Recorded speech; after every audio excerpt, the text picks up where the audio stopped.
आज इतवार का दिन है और सुबह 9 बजे से हमारा प्रचार चालू हुआ।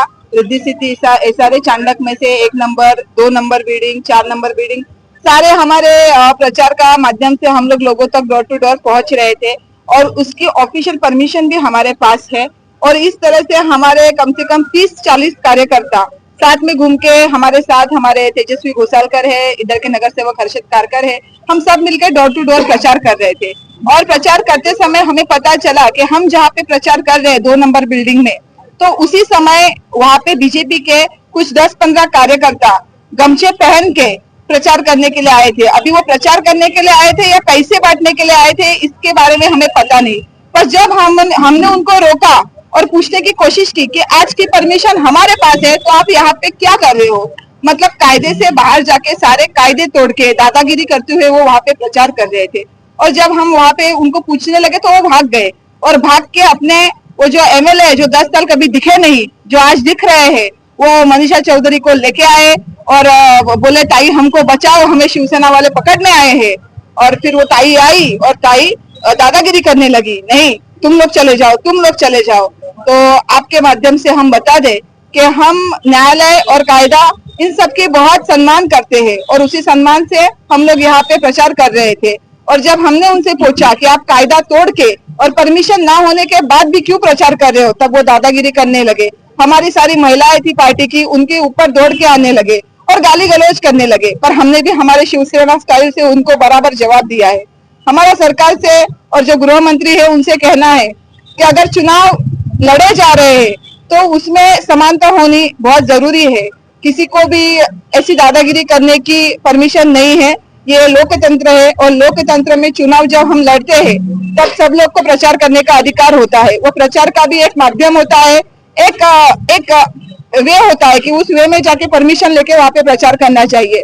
तो उन्होंने कायदों का उल्लंघन किया है तो उनके ऊपर कार्रवाई हो, ऐसी हमारी आचार संहिता का उल्लंघन किया है और हम चाहते हैं कि इस माध्यम से उनके ऊपर कार्रवाई हो।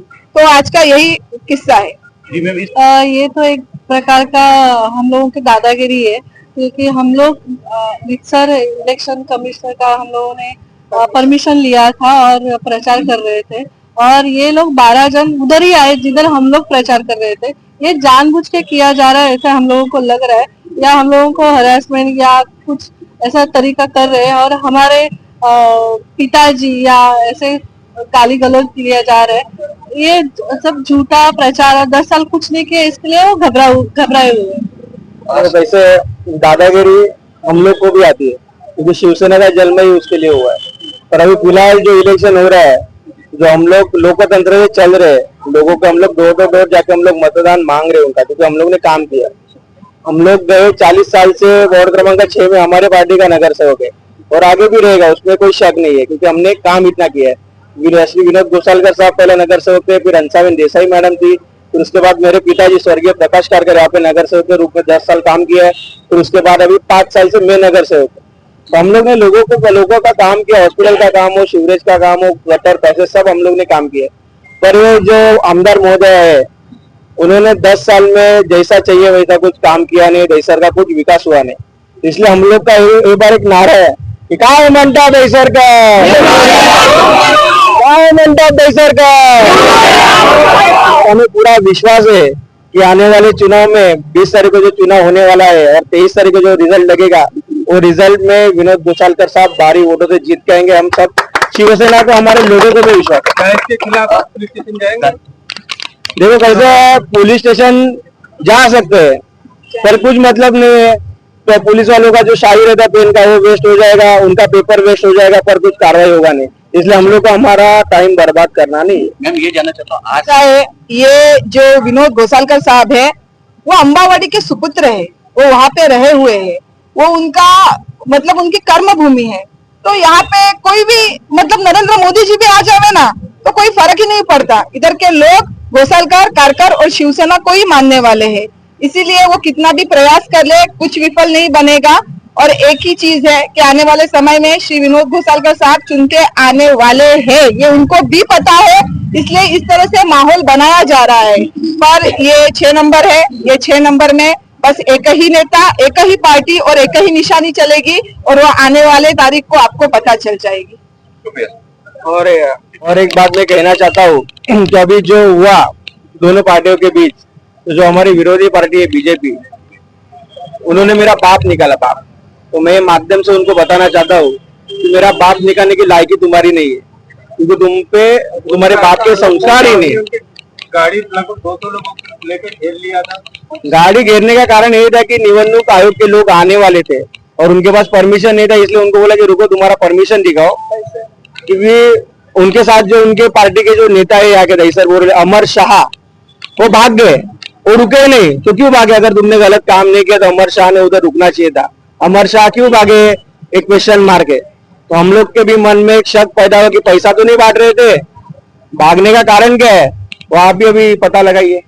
तो कानून व्यवस्था है, लेकिन मैं ये पूछना चाहूंगा जनता से भी और उबाटा के लोगों से भी कि क्या ये लोकशाही है या हुकुमशाही है? आप जैसा पहले करते आए हुए हैं वैसे ही अभी भी करेंगे। जनता ने नकार दिया है आपको, उसके बाद भी आपका ये तेवर गया नहीं। मतलब वो बोलते हैं ना कि रस्सी जल गई लेकिन बल नहीं गए, टन नहीं गई। तो ये चीज अब नहीं चलेगी और भारतीय जनता पार्टी के कार्यकर्ता और पदाधिकारी ये बर्दाश्त नहीं करेंगे। और दूसरा, जनता आपको फिर से नकारेगी और फिर हम अपना आमदार चुन कर लेके आएंगे दहीसर विधानसभा। अच्छा, हम लोग ये 6 नंबर वार्ड में खड़े हैं। 6 नंबर वार्ड में जो है नगर सेवक जो है हर्षद जी थे और बीजेपी की जो कैंडिडेट थे हार्वी कैंडिडेट। यहाँ क्या स्थानीय मुद्दा है, जरा दर्शक बताएं क्या स्थानीय मुद्दा लेके जा रहे हैं और ताई जी ने क्या किया है यहाँ? ऐसा है कि हमारे राष्ट्रीय नेता यहाँ पे आए हुए थे, कुछ युवा मोर्चा के पदाधिकारी थे, उनको अपने नातेवाई के यहाँ पे जाना था, उनके रिश्तेदार यहीं रहते हैं।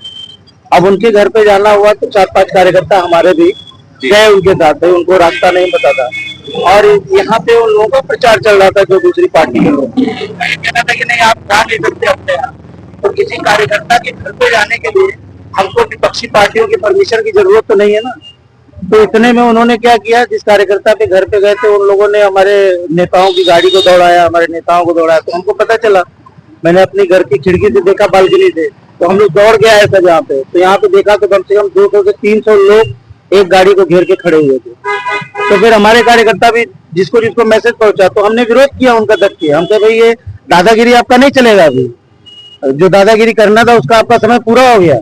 और ये जो डीएसएफ आप लोगों ने, हमारी नेता भी आई, फिर हमने ये कहा कि जो डीएसएफ आपने कब्जा करके रखा हुआ है उससे आप लोग, जो बीएमसी का गार्डन है, बीएमसी का है वो, उसके लिए आप लोग वहां से आप चुनावी प्रक्रिया को रन कर रहे हो, ये नहीं चलेगा।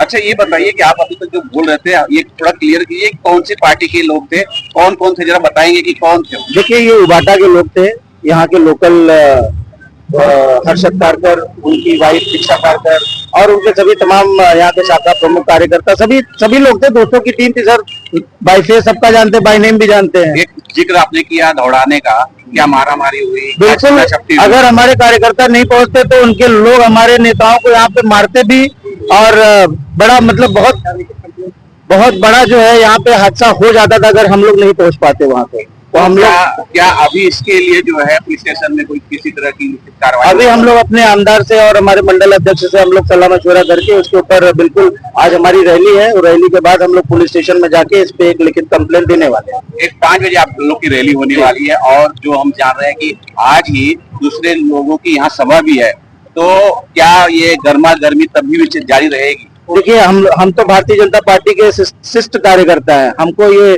लड़ाई झगड़े में हमको कोई विश्वास और भरोसा नहीं है। लेकिन हम ईंट का जवाब पत्थर से देना जानते हैं।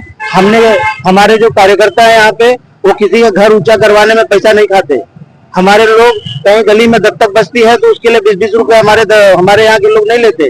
दत्तक बस्ती में अब मैंने उस दिन भी आवाज उठाया था कि भाई दत्तक बस्ती के जो लोग हैं वो काम क्यों नहीं कर रहे हैं। गली गली में आपके लोग ही हैं दत्तक बस्ती का जिनकी संस्था को काम लगा हुआ है, क्यों नहीं आप उसके ऊपर जवाब देते? आपको जवाब देना चाहिए कि भाई आप घर घर से कचरा उठा के, अगर आप घर से कचरा लेते तो लोग रास्ते और मंदिरों के पास कचरा जमा नहीं करते, तो इसका जवाब तो आपको देना चाहिए। बस आप दादागिरी करोगे, दादागिरी अब सहने वाली नहीं है। यहाँ अम्बावाड़ी और वार्ड क्रमांक 6 के हमारे भारतीय जनता पार्टी के सभी कार्यकर्ता, राजेश अध्यक्ष, अमित सिंह, प्रशांत सिंह, जितने भी, आशीष तिवारी, सभी लोग एकजुट होकर यहाँ पे आवाज उठाएंगे और हम लोग आने वाले समय में इसका पुरजोर विरोध करेंगे। राय जी, शाम को महिलाओं ने जो अटैक हम लोग पे किया है ना, वो जो गलत किया है। अब हर जगह महिला अपनी ये टाइप इस तरह की दादागिरी वाले करेंगे तो हम लोग भी चुप नहीं बैठेंगे और ये गलत किया है उन लोगों ने। महिला इसलिए ये नहीं कि तुम्हारी दादागिरी हर जगह चलेगी। एक जो गलत कर रहा है, झगड़ा कर रहा है, कि झगड़ा का मूड कर रहा है, तो फिर सामने वाला भी कोई चुप नहीं बैठेगा। ये जो किया है, मुद्दा उठाया है, उसने वो गलत ही किया है। और हर लेडीज के साथ में ये सही करेंगे तो फिर ये थोड़ी चलेगा। तुम्हारी तानाशाही यहाँ पे नहीं चलेगी। अच्छा दादी, कुछ बोलना चाहेंगे आप? हाँ, मैं ये कहना चाहती हूँ कि जो दादागिरी फालतू करते हैं वो हमारे पास नहीं चलेगी। हमारी चिंगारी है, आगे है। वो सुसुड़िया हम लोग नहीं है दिवाली का, वो सुसुड़िया है सब।